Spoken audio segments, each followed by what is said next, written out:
I'm here with Ed Van Buskirk here. He's a resident of Victoria Place, just south of Bobcaygeon in Ward 6. And Ed is a World War II veteran, and we're just here to see Ed here today and talk to him about his life. And it's quite an interesting life he's had, and he's a great man. And thank you. Well, no problem. And honored to be with you here today.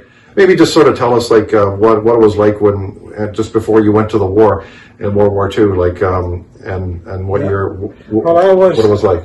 I was strictly a bellhop then, doing bellhop on hotels and that, and then one of my buddies who was in the orphanage with me was working at an orphanage, or not an orphanage, but a reform school or something, and he talked to me one day on the phone and said, "Eddie, they're looking for sailors for the Merchant Navy to go overseas." Mm-hmm. And I said, "Well, I'm too young. I'm only 15. He says, "No, you're not too young. They'll take you." And that was the end of it. And I went overseas, and I was in the Merchant Navy on a cargo ship. Mm-hmm. And we had 9.5 CN gunners on it. It was called the SS Yamaska Park. And everything went good, thanks to God and other people. We all managed to stay alive. You know, you've seen it all, like the horrors of war, and I've seen the good things and the bad things. Yeah.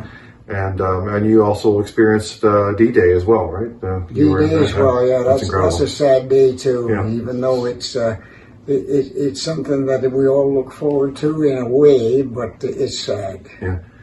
Well, you're an incredible man, and we really thank you for your time here today. And you know, it's you're part of a generation that you know gave us our freedom, and we want to thank you for your service. And well, you know something. Now that you've spoken, and I mean this with all honesty, that I'm glad you asked me these questions, because sometimes you talk to people and they look at you as if you're lying. But truth is there, I can guarantee you, and it was terrible at times, and it was also good at times.